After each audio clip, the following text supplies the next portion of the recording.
first ever Super Smoke Bros podcast. You got here my man right here, Yago, my man Sheehan. I'm Z, as they affectionately know me as, good or bad.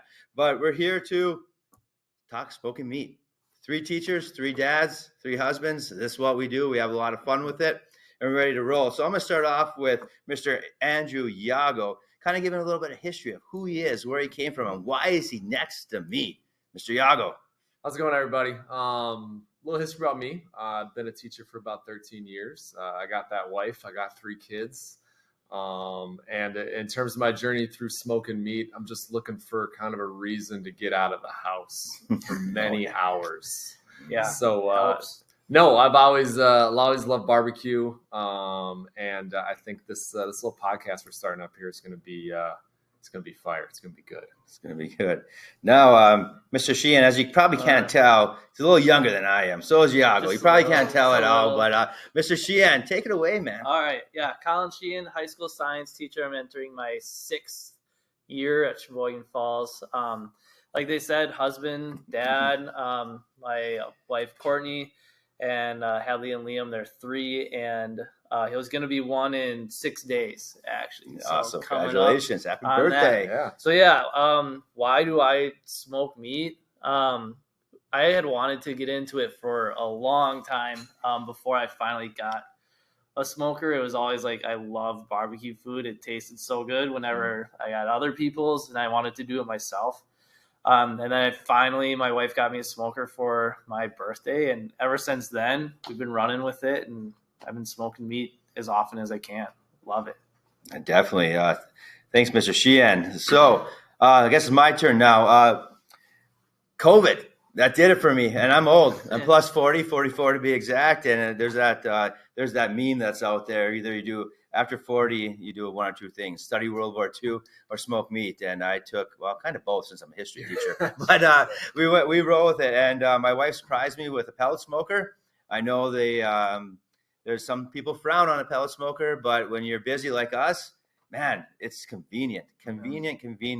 But I led down that way and started barbecuing things on Father's Day when I received the smoker. And my wife, Jessica, my 3 daughters, Zoe, Zara, and Zola. I've been teaching for 21 years, it is, I think. I'm a veteran. You can see by the gray hair and up here, boomer. For sure. I'm boomer. Yeah, that's definitely. From as you can tell, I'm a Detroit Lions fan. I don't wear this too often because I don't know if I've ever been alive. This is the last time they're 7-2 when we're recording this. So I'm pretty excited. And with my Lions, I'm not used to this, but I'm a Youper. And I learned how to smoke meat up in Upper Michigan, and then I kind of got away from it, moving down to Wisconsin. Now I'm back at it, and I kind of took a passion and grabbing these 2 guys with me on my ride and journey, and we're having a good time with it. And so I currently have a pellet smoker. I currently have I made a cinder block smoker. I currently have a 6-foot smoker that's charcoal, and I currently have, it's not quite done yet, but the fabricating class here at Sheboygan Falls is making me a smoker out of a 60-gallon drum with a side box. So definitely, I'm learning. I fail, but there's a lot of good things going on with it. And so moving on to our why. We kind of explained our why. And so, but we all have that thing where we made that one dish. It's like, boom, as Yago would say, fire. It's fire, man. Yago, start us off with what's your fire, like you're hooked, you're ready to go. I'm gonna be great at this thing. What was it for you? So like the very first thing that I smoked was a pork shoulder, and I think that's probably my favorite. And like you, my only smoker is a pellet smoker, and Z here got me into that. I got a Pit Boss Lexington, and I've always done gas. I've always had gas. I've inherited a charcoal, and now the deck's full. Now I got gas, charcoal, and a pellet smoker. But that pork butt seemed like something that I just can't mess up. I dedicated a lot of time to. I brined it, put a good rub on it, and then just let it rip. And I couldn't screw it up, which was great. But that really, really got me into smoking because everyone loved it. We had a big Packer party. Sorry, not Lions party. That's okay. We had a Packer party. It was gobbled up, and I'm in a unique situation. You are, for sure, man. My situation is this. My wife is vegetarian. Yeah, it's tough. So when I make mass quantities of meat, I'm on an island. And I'm a deer hunter. I got venison. I'm a fisherman. I got salmon. And, man, it's tough. It's I have a lot of meat, but not a lot of people that need to eat it. Yeah. That's where we come in. Yeah, definitely, for sure. Yeah. You know, it's interesting you say that, Iago, that because mistake me if I'm wrong, but you didn't start on a pellet smoker. No, sir. No, your journey from going from that one smoker to the pellet and how it's been. So my my dad let me have this I don't know what you call it. It's like a little mini fridge. Yeah, kind of like electric smoker. Electric, right? Yeah, it was an electric smoker, and I had to feed these little wood chips in this thing. And the very first time I made that pork butt, it was for a Packer game. It was pouring rain, and I'm outside. I got no cover, and but I just was like so worried because I had people coming over, and I didn't open it at all. I just went off of like time. I didn't have a thermometer. I was just like, he's like, dude, you got to go about 90 minutes a pound, somewhere in that. And I opened that up, and all the smoke came out of me, and it's raining, and I'm like, well, we'll see what happens. So that kind of was just like, man, I got to find a more efficient way to do that, and that transition to the pellet smoker. I did my first overnight, which I can talk about a different time, but it's convenient, it's nice. For sure. Yeah. Now, Sheehan, going on to you, man, what was that aha moment? You know, Iago, it was the pork butt, you know, in the pouring rain, in the little tiny electric smoker, but it came out great. You know, what was your aha moment? My aha moment actually was not something that I smoked. So I have a Weber Smoky Mountain smoker. It's like chimney smoker, and it's charcoal, and then you put wood chunks on top of the charcoal. My brother-in-law actually has the exact same smoker, and I had ribs that he made, and then I ate those, and I said, can we cuss on this? I probably shouldn't. I said, holy whatever, fill in the blank. We can beep you, man. Yes, and I said, I got to get one of these. So that was my aha moment where I said, I'm getting this exact same smoker, and I did, and it tastes good. I'm actually better at it than him now. I see that. I can see that teacher in you. You're a science teacher. You got all that. Oh, yeah. I'm a history teacher. I just wing things, and it's going to turn out and drives people nuts. But you guys are exact science to it. You know, that's how we did it during World War II. So that's how we're going to do it now. Yeah. Good point. My aha moment. Gosh, I don't know. It was like I want to get into it. You know, I get on these things, and my wife Jessica will tell me that I start getting infatuated with things, and I start watching YouTube videos. I'm reading these things. I want to do it. And well, according to my track record, sometimes I stop doing it, you know, and, but not this one. I did it. But she knew how much I wanted to get a smoker. And I was it was during COVID, and what better thing to do? So my aha was my buddy Josiah. He told me about go into the butcher, and I go to Meesfield's, a local butcher here. Maybe they'll sponsor us someday. And and Meesfield's, if you're listening, probably not. And he's like, go and order a 4-pound porterhouse. I'm like, you're kidding. And Josiah, he's a good friend of mine. He likes to tell stories, and he'll probably work his way on this podcast somehow once he hears it. So I went into Meesfield's, and I asked for, I'm not going to say the butcher's name. There's a certain one that will do it really good, I guess. So I asked for them. He was there, and he's like, I said, can I have a 4-pound porterhouse? He's like, you talked to Josiah, didn't you? Yes, I did. And so I got it. And so I seasoned it, and it's my first time using the smoker. So I seasoned it, not knowing, thought I knew what I was doing, but not quite. And so I seasoned it well and stuff, and put it on the smoker, and I let it go to an internal temp of about 125, 126, somewhere in there, wrapped it in a towel, threw it in a cooler, set it in the cooler, and let it rest for about 90 minutes or so. And I'm like, yeah, this is, and my wife's shaking her head at me. And, my middle daughter, Zara, the honey badger, loves steak, so she can't wait. And I take it out. I'm like, this isn't going to work. All of a sudden, I started cutting it, and it was like butter. And I'm like, oh, man. And I'll share the recipe on this podcast with you. And I tasted it, picked it up, and like, oh, Yahtzee. Hooked. I'm hooked. And ever since that, I probably screwed up more than I've done good things. But that was my I'm all in. And as you can tell with the smokers and trying to talk my wife into building a smoke shack in the backyard and stuff like that, it's time. We're all in with that.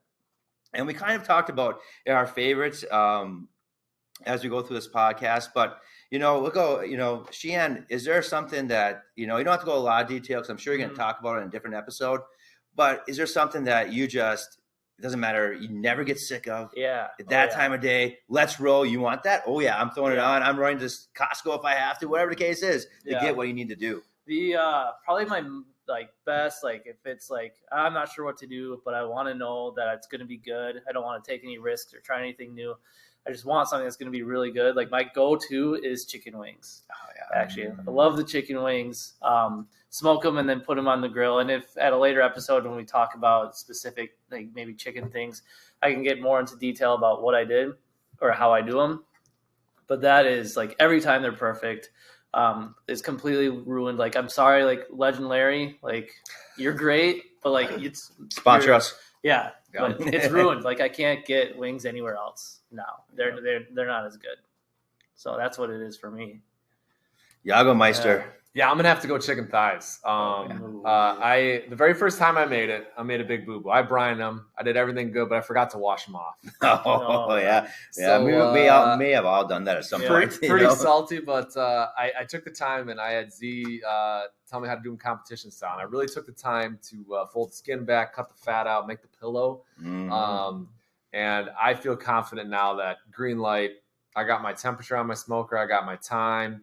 I do it in winter. I got the welding blanket, which I'm sure we'll talk about. That's my go-to. I can't screw that up. Yeah, you have those. Wash the brine off. Yeah, no good, but that's how you learn. Yeah. And we'll talk about that. It's all about keeping track of things and just learning. You're going to mess up in anything you do, and especially in barbecue. But after you get it down, oh my! I think mine number one. I have a few but man, I love a good brisket. And I've messed a few up, and they have not been good. But we have discovered a method to use that we'll talk. We researched it.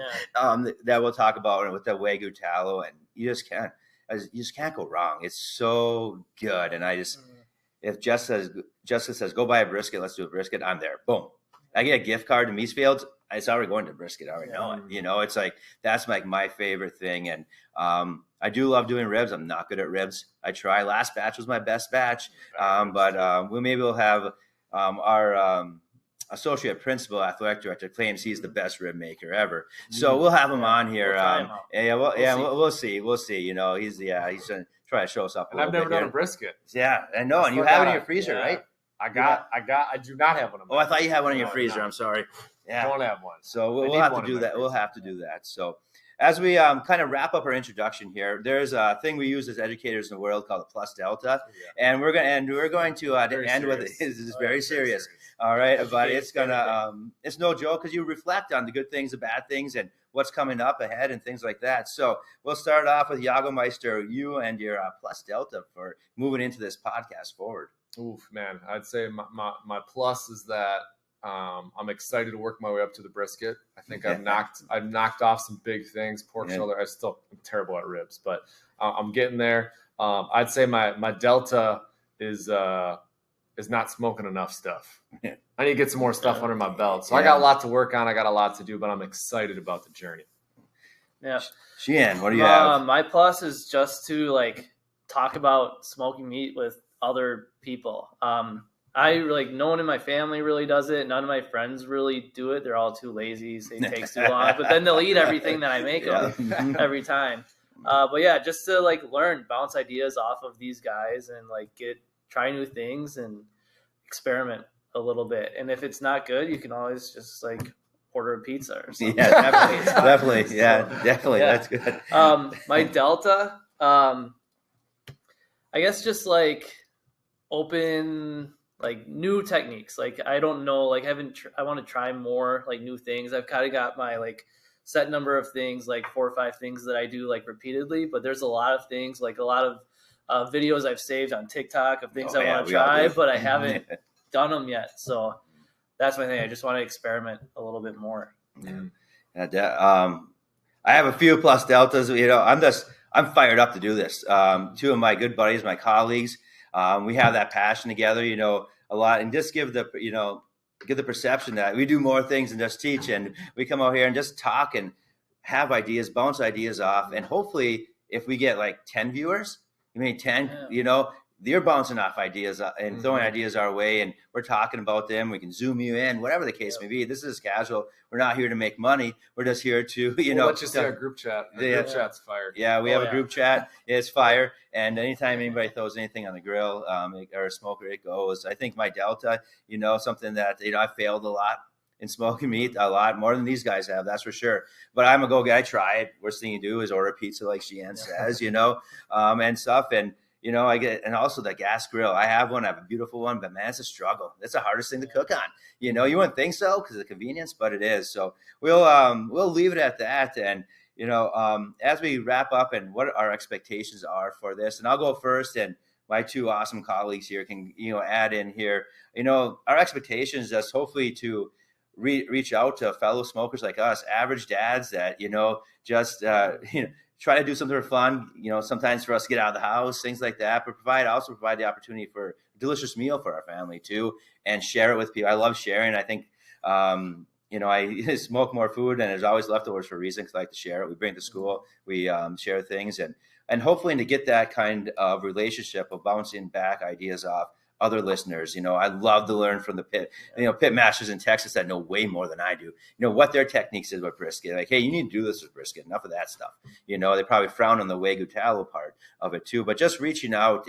But also too is, and I can't speak for these two men, but I think I know what they'll say. We're blessed to where we're at and what we do together, and the influence we have on young individuals. And they're talking to him about what we're doing. They're all excited, and to give them that opportunity to see us in a different light and set a good example of, hey, this is things you can do, and this is your teachers, and here's what we do, and hopefully maybe inspires you to take that step. If we can do a podcast, anybody can do a podcast. So, Yago Meister, anything? Yeah, I mean, I think the expectation, what Z says, is just build community. I think that's something we're trying to teach our kids all the time, is building community within our classrooms, within our own communities. But this is a little community of learning from. And I think what's great about this is we got someone who has a lot of experience. I mean, you can see it. Yeah, looks good. I would say Sheehan over here has more experience than I do, and I am a novice. So to kind of see our journeys, through all of that, I think is ideal. But I think the biggest thing to expect is just that, we can try things, we can fail, we can talk about it. But I think the best thing that I like about smoking meat is it gives me a reason to say, hey, how can we get people together, family, friends this weekend? I'm going to smoke, I'm going to smoke a pork butt. We need a lot of people. So it gives you a reason to connect with your family, connect with your friends.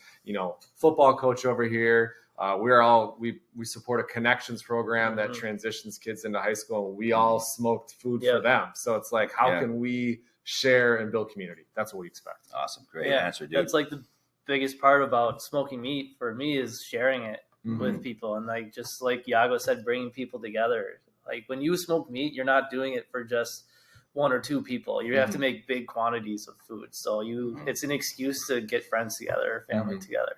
Yeah. It's the best thing. And then for me, when I look for new things to do or new recipes, I do exactly this. I look for TikToks or YouTube or podcasts and stuff like that. So if we can be that for someone else that is starting out, that's great. That's awesome. I didn't even think about that. That was a good answer, dude. But it is, you can see the general theme here, gentlemen, and why I'm so appreciative of your friendships is community, building it. And like you said, I forgot, we catered for our connections, 40 some students it was. It was our first catering job. We even vegetarian stuff and first free catering job, Right. But just what that brought, and even talking to my football players, they, I won't say his name, but they remember that pulled pork. They're like, oh, that was so good, that queso and things like that, which queso brings me to the next thing. I believe our next episode is, I think almost everyone, unless you're lactose intolerant, that stinks. But I don't know what to do for that one. But it's queso, man. Send it, man. It's worth it. It's worth it. Holy queso, our next episode. And just, we all have similar but different recipes and what we think. And I think one of our end goals that I forgot to mention is bring some of our students down here to, while we have it, they can taste it and they can give us their honest answer to as well, which all high school students love to eat. They love to eat. So with that being said, any last words, my man? looking forward to the rest of the episodes. Looking forward to kids, like probably hopefully reaching out to us, and can't wait. Buckle up. Yep. Buckle up. Fire it up. Smoke it up.